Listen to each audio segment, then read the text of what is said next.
Muito bem, meu amigo, seja bem-vindo a este vídeo. Se você viu o vídeo anterior, já sabe que eu iniciei um projeto de incentivar as pessoas a ler a Bíblia ao menos uma vez ao longo da sua vida.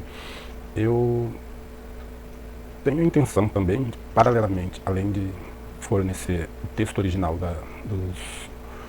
dos livros da Bíblia, uma interpretação que eu estou fazendo nesta série de vídeos e que tem a intenção de mostrar para você o sentido espiritual daquilo que está contido nos textos da Bíblia.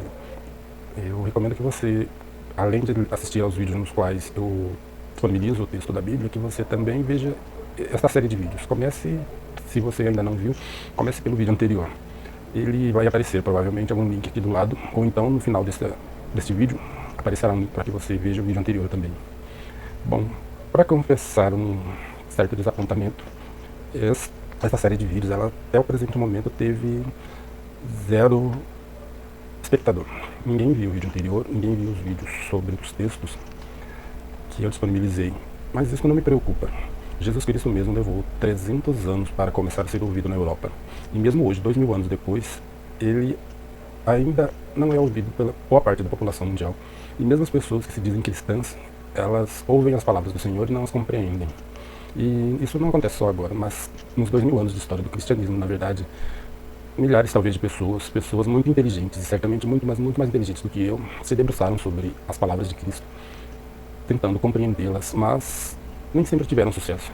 E isso eu imagino que aconteça porque essas pessoas, elas tentaram entender as palavras de Jesus de forma racional, usando seus cérebros, mas sem abrir seus corações. E isso dificulta bastante você compreender verdades espirituais que estão fora do alcance do nosso sentido, da nossa razão, usando apenas a razão.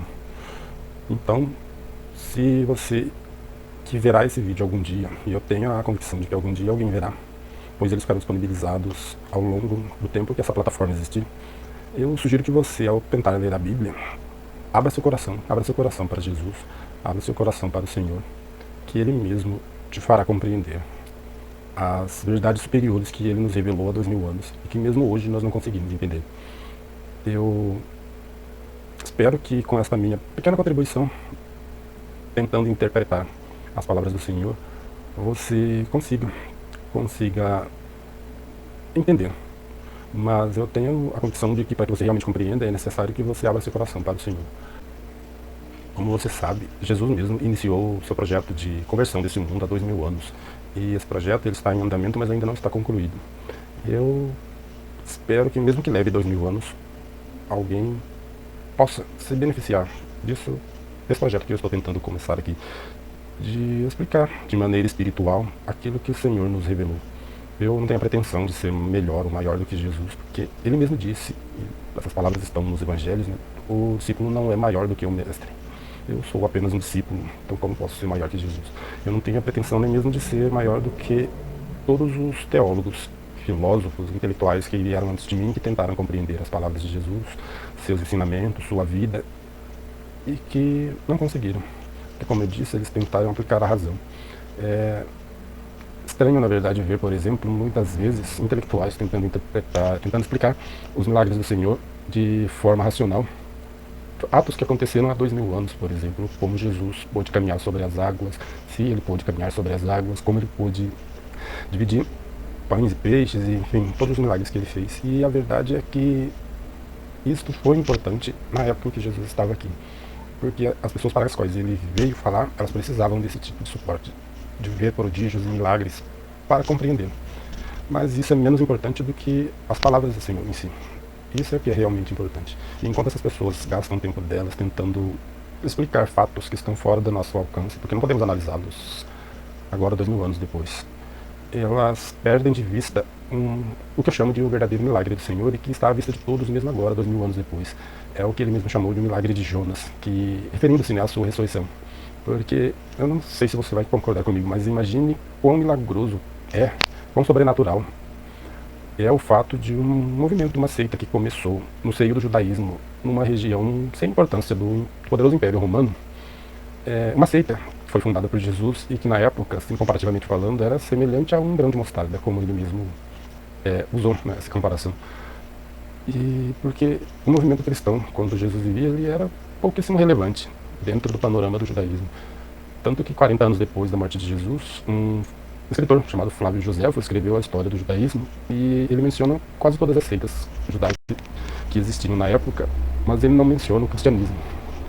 Porque mesmo 40 anos depois da morte de Jesus, o cristianismo não tinha nenhuma relevância histórica, mesmo dentro do próprio judaísmo.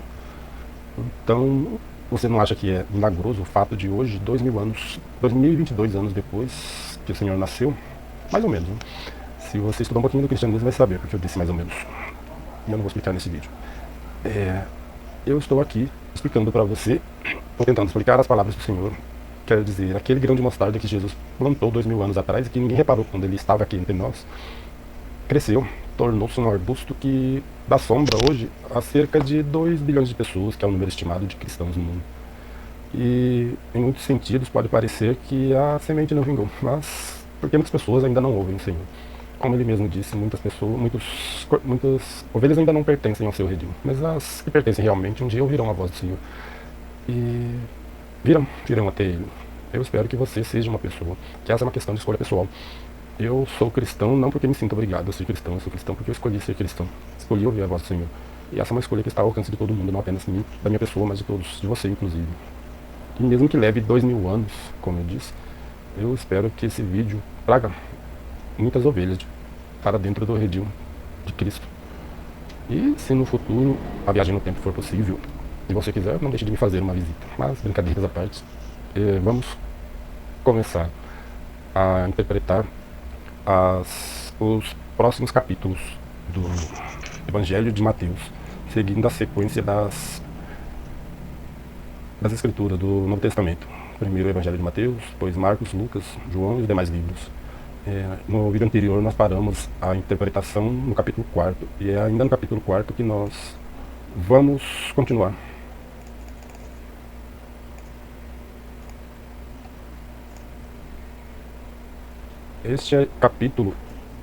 Esses próximos capítulos, eles são o que eu poderia chamar de, capítulos de 6 a 10, eles são o que eu poderia chamar de o coração, cerne, por assim dizer, da doutrina de Cristo. Jesus certamente não é um filósofo, porque a filosofia, no sentido etimológico da palavra, é amigo, amante, amor à sabedoria. E Jesus, segundo o próprio Evangelho de João, que analisaremos em algum momento, Jesus é apresentado como verbo, ou seja, como a palavra de Deus, a encarnação da própria palavra de Deus, ou seja, Jesus é a encarnação da sabedoria do Senhor. Então, se ele é a própria sabedoria, ele não pode ser amigo da sabedoria, ou seja, ele não pode ser um mero filósofo, ele é a própria sabedoria. E, no entanto, se ele fosse um filósofo, podemos dizer que os capítulos de 6 a 10 do Evangelho de Mateus, ele apresenta o sistema filosófico do Senhor.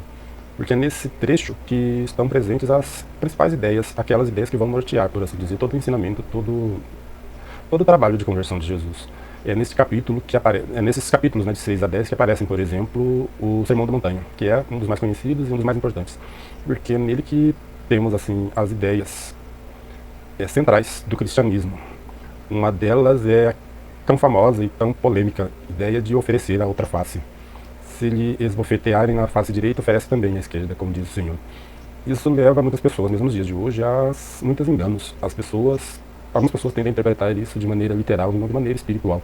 Quando Jesus nos diz para oferecer a outra face, ele não está nos exortando, nos incentivando a sofrer sofrimentos vãos. Na verdade, o que o Senhor quer dizer com oferecer a outra face é que não devemos retribuir o mal que as pessoas nos fazem com o mal. Na sequência do discurso de Jesus, ele mesmo diz, né, se não ofereceis resistência ao malvado, se te processarem por teu manto, dá também a capa. Quer dizer, o que Jesus nos exorta é a não usar o mal como ferramenta para combater o próprio mal. E essa é uma ideia equivocada que muitos vendem. Quantos filmes você já não assistiu? Filmes de Hollywood, no qual o suposto herói ele sofre uma injustiça e então ele parte para a vingança.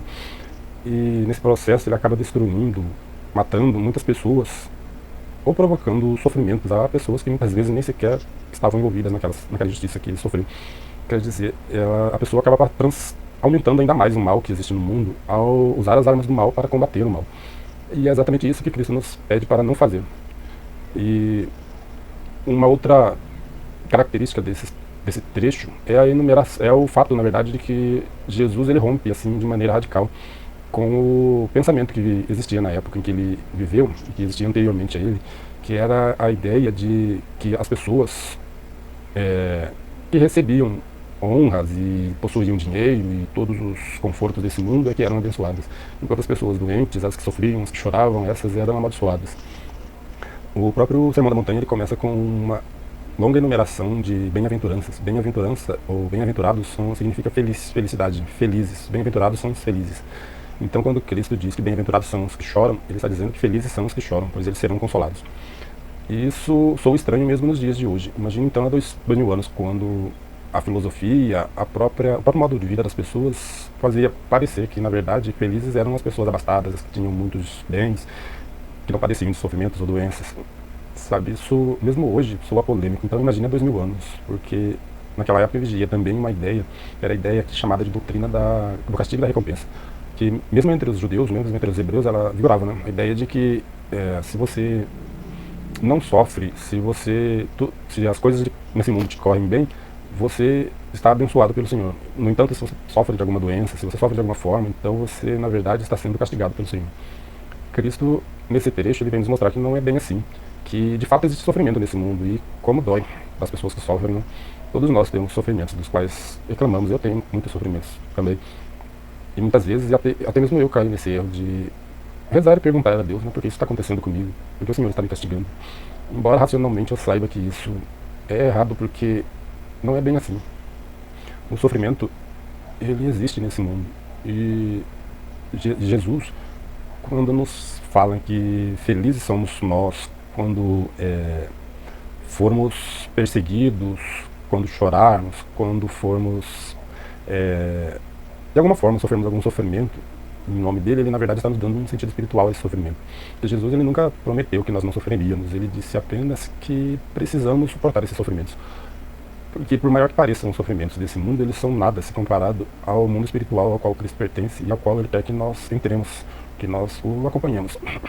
Então, muitas pessoas, muitas vezes, se aventuram a tentar explicar o porquê do sofrimento, por que existe sofrimento. Cristo não tentou explicar esse sofrimento, mas ele deu um sentido espiritual a tal sofrimento. Ele nos mostra que, por maior que pareçam as honras desse mundo, os bens, os benefícios, eles são nada a ser comparado ao que podemos ter se tivermos a paciência de suportar tanto a tentação das riquezas quanto a dor do sofrimento. Ele nos diz que, por maior que pareçam os sofrimentos desse mundo, eles são nada, são pequenos se comparado à realidade espiritual. E por maior que pareçam as alegrias, as honras e as riquezas desse mundo, eles também são nada se comparado à verdade espiritual que Jesus nos revelou. Esse trecho do Evangelho de Mateus, ele também traz assim um exemplo do que eu acredito que seja a razão pela qual você deve ler a Bíblia como um todo, e não apenas trechos selecionados, muitas vezes selecionados não por você, mas por outras pessoas. E por melhor intencionadas que sejam essas pessoas, a gente tem que entender que elas também não são capazes de entender o todo. Então, é imprescindível que a gente veja o Evangelho e todos os livros da Bíblia como uma unidade de sentido. Se não tendemos a captar apenas uma parte, muitas vezes interpretar essa parte ainda de maneira equivocada. Por exemplo, se você começa a ler o Sermão da Montanha, pode ter a impressão equivocada de que Jesus é um legislador ainda mais radical e mais restritivo, né? Restrito do que Moisés. Porque num dos trechos do Sermão da Montanha, Jesus fala: não penseis que vim abolir a lei e os profetas. Não, vim para abolir, mas para cumprir. Em verdade vos digo, antes que o céu e a terra deixem de existir, nem uma só letra ou vírgula será tirada da lei, sem que tudo aconteça. Portanto, quem desobedecer a um só destes mandamentos, por menor que seja, e ensinar aos outros, será considerado menor no reino dos céus. Porém, quem os praticar e ensinar será considerado grande no reino de Deus, dos céus. Quando Jesus diz quem desobedecer a um só desses mandamentos, pode parecer que ele está falando das excessivamente rigorosas leis atribuídas a Moisés e que por serem tão difíceis de serem cumpridas ao pé da letra, mesmo no tempo de Jesus, muitas pessoas contornavam, davam um jeito de não cumprir. Se não me engano, são 613 leis que não eram cumpridas, mesmo no tempo de Jesus, mesmo nos dias de hoje. É difícil, acredito que seja difícil encontrar alguma pessoa que realmente consiga cumprir essas leis que são atribuídas a Moisés, mas que de fato provavelmente nem sequer foram feitas por ele, mas em nome dele ao longo dos milênios que se passaram entre a existência dele e Jesus. Então, assim, Jesus, quando fala que não veio abolir a lei, ele está se referindo não à lei atribuída a Moisés, e sim à lei que de fato Deus nos deu, por meio de Moisés no Monte Sinai. Essas são as leis, que Jesus chama de lei, a lei e os profetas. E basicamente se resumem aos 10 mandamentos. E que Jesus ainda por cima resumiu em dois, num trecho mais adiante dos evangelhos, no qual ele diz que amar o próximo como a ti mesmo e amar a Deus acima de todas as coisas. Essa é a lei e os profetas. Então é a essa lei que Jesus se refere, e não as leis atribuídas a Moisés.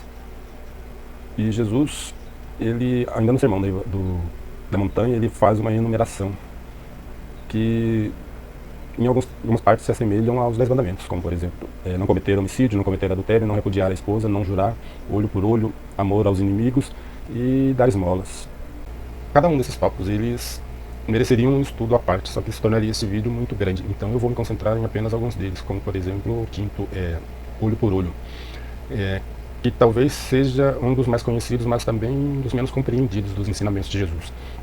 No versículo 38 do capítulo 5, se não me engano, Jesus fala: ouvistes o que foi dito, olho por olho, dente por dente. Ora, eu vos digo, não ofereçais resistência ao malvado. Pelo contrário, se alguém te bater na face direita, oferece-lhe também a esquerda.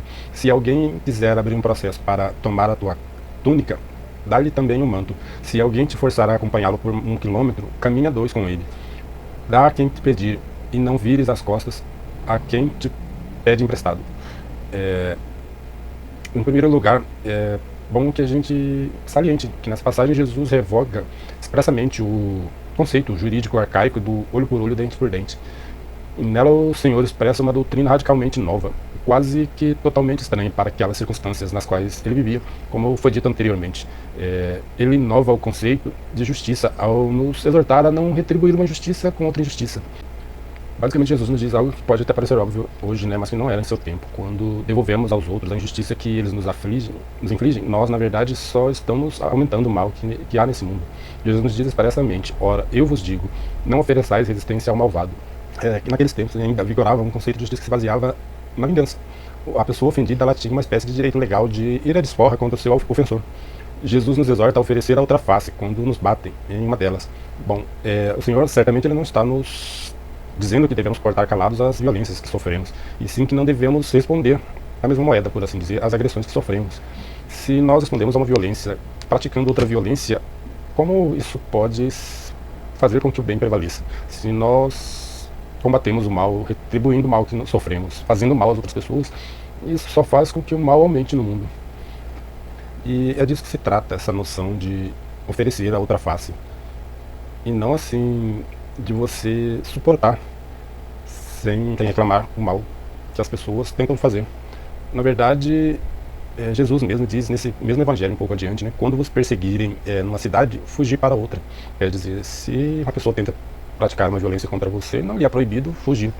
Mas o que Jesus nos recomenda é que a gente não devolva a violência com mais violência ainda. Ou seja, devolva o mal ou a injustiça, a violência ou a injustiça com violência e com injustiça também. Então, assim, basicamente esse é o conceito que Jesus, mais inovador que Jesus traz para nós, né, nos seus ensinamentos. E convenhamos, 2000 anos depois nós podemos dizer que ele tinha razão, que está certo, não é? Quanto mal foi praticado no mundo, supostamente em nome do bem. Quanto mal ainda é praticado em nome, na verdade, do que não passa de vaidade humana. É tentadora a ideia que passa pela cabeça das pessoas, muitas pessoas, na verdade, né, de que se alguém fez um mal para mim, então eu tenho o direito de fazer um mal para essa pessoa também. E não é certamente esse o caminho. Não é o caminho que Jesus nos recomenda que sigamos. Se não podemos realmente fazer o bem, que pelo menos renunciemos ao direito de fazer o mal. Essa é talvez a essência por trás desse tópico, de que não devemos praticar a justiça, entre aspas, baseada no conceito do olho por olho e dente por dente. E no papo seguinte, né, o Senhor fala também de uma das coisas mais difíceis, talvez, que possamos fazer nesse mundo. No versículo 46 e 47, Jesus fala, né, se amais somente aqueles que vos amam, que recompensa tereis? Os publicanos não fazem a mesma coisa? E se saúdas somente vossos irmãos, que fazeis de extraordinário? Os pagãos não fazem a mesma coisa? Bom, com isso Jesus nos exorta a amar também aos nossos inimigos. Ele diz textualmente no Sermão da Montanha, né, amai aos vossos inimigos. Ouvistes o que foi dito, amarás ao teu próximo e odiarás ao teu inimigo. Ora, eu vos digo, amai aos vossos inimigos e orai por aqueles que vos perseguem. Assim vos tornareis filhos do vosso Pai que estás nos céus. Pois ele faz nascer o sol sobre os maus e os bons e faz cair a chuva sobre justos e injustos. Quer dizer, mesmo nos dias de hoje, quão difícil é a gente ter disposição de espírito para amar as pessoas que nos odeiam e para orar pelas pessoas que nos perseguem. Imagine então nos tempos de Jesus quão radical isso poderia soar para as pessoas que o ouviam. Praticamente escandaloso, não é? As pessoas se escandalizam com essa noção mesmo nos dias de hoje. Então imagine como deve ter soado ao ouvido das pessoas que ouviram Jesus dizer isso. E o trecho também, ele traz o discurso sobre os lírios do campo, que é talvez uma das mais importantes, porque nesse trecho Jesus ele praticamente faz uma abolição da maldição que pesava sobre a humanidade desde o Jardim do Éden. Você talvez, mesmo que não tenha lido a Bíblia, deve conhecer o capítulo 3º do Gênesis, né, que fala sobre a queda do homem, que logo depois do pecado original, de Adão e Eva terem comido o fruto proibido, o Senhor aparece para eles, né, e lança sobre eles algumas maldições. E justamente essa maldição, na minha opinião, ela é revogada por Jesus nesse discurso sobre os lírios do campo. Nesse trecho do Gênesis, né, no versículo 17, a partir do versículo 17, Deus fala ao homem. Ao homem ele disse, porque ouviste a voz da tua mulher e comeste da árvore de cujo fruto te proibi comer, amaldiçoado seja o solo por tua causa. Com sofrimento tirarás dele o alimento todos os dias da tua vida. Ele produzirá para ti espinhos e ervas daninhas. E tu comerás da erva do campo. Comerás o pão com o suor do teu rosto até que voltes ao solo do qual foste tirado, porque tu és pó e ao pó retornarás. Has de voltar. Já nesse trecho de Mateus, sobre os lírios do campo, Jesus nos diz, olhai os pássaros do céu. Não semeiam nem colhem, nem guardam em celeiros. No entanto, o vosso Pai Celeste os alimenta. Será que vós não valeis mais do que eles? Quem de vós pode, com sua preocupação, acrescentar um só dia à duração de sua vida? E por que ficar tão preocupados com a roupa? Olhai como crescem os lírios do campo. Não trabalham nem fiam. No entanto, eu vos digo, nem Salomão, em toda a sua glória, jamais se vestiu como um só dentre eles. Ora, se Deus veste assim a erva do campo, que hoje está aí e amanhã é lançada ao forno, não fará ele muito mais por vós, gente fraca de fé. Portanto, não vivais preocupados, dizendo que vamos comer, que vamos beber, como nos vamos vestir. Os pagãos é que vivem procurando todas essas coisas. Vós, Pai que está no céu, sabe que precisais de tudo isso. Então, assim, nesse trecho fica claro que Jesus nos resgata não só do pecado, mas também ele revoga expressamente aquela maldição que foi imposta sobre a humanidade depois do pecado original. Ele diz o oposto do que é dito no 3º capítulo do Gênesis, enquanto no trecho do Gênesis, né, fica evidente que um dos nossos castigos era o sofrimento e o trabalho, muitas vezes improdutivo nesse mundo. Jesus nos diz para não nos preocupar com essas coisas, porque Deus está disposto a satisfazer até mesmo as necessidades materiais que nós temos. Ele pede apenas que abramos o nosso coração e que tentamos nos aproximar do Senhor, nos aproximar de Deus. Ele diz, um trecho mais adiante, né? Buscai em primeiro lugar o reino de Deus e sua justiça, e todas essas coisas vos será dada por acréscimo. Portanto, não vos preocupeis com o dia de amanhã, pois o dia de amanhã terá sua própria preocupação. A cada dia basta o seu mal. Isso mostra, não é, que uma das missões de Jesus era a de nos resgatar do pecado e dos sofrimentos deste mundo e mostrar que, ao contrário da impressão que nos fica quando a gente lê o Testamento, né, o Antigo Testamento, os livros do Gênesis, Deus não quer o nosso mal. Deus é um Deus benevolente, Ele busca o nosso bem.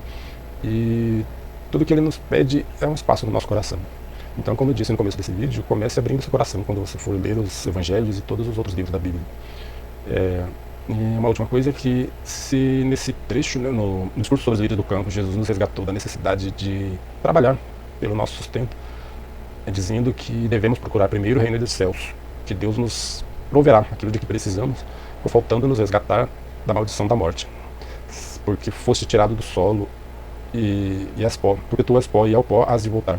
Quer dizer, depois de uma vida de sofrimento, cabia ao homem, antes que Jesus viesse ao mundo, não é, apenas morrer. Mas mesmo dessa maldição, a maldição da morte, Jesus vai nos resgatar. Não nesse trecho, é claro, e sim com a sua própria ressurreição. Chegaremos a esse ponto quando for o momento, né? Agora, vamos dar sequência nos próximos vídeos à análise dos outros capítulos do Evangelho de Mateus. Eu espero que esse vídeo tenha ajudado você a entender um pouco mais a dinâmica, né, a grandeza das palavras do Senhor. Mas recomendo fortemente que você siga adiante o seu próprio estudo, não só lendo o texto original dos livros, mas também escolha uma boa versão da Bíblia. Eu recomendo, por exemplo, a Bíblia do Peregrino, que é uma das melhores Bíblias de estudo, para quem deseja estudar mais profundamente a Bíblia. E leia as notas e as introduções e as interpretações que são colocadas ali. Elas, por si só, não dão conta de interpretar as verdades espirituais que o Senhor nos revela, mas ajuda bastante a entender o contexto, as condições às quais Jesus e seus discípulos viviam, e também ajudam a interpretar muitas coisas de forma racional, muitas coisas que estão nos livros da Bíblia. Eu espero que você continue vendo os próximos vídeos. Obrigado por ter assistido até aqui.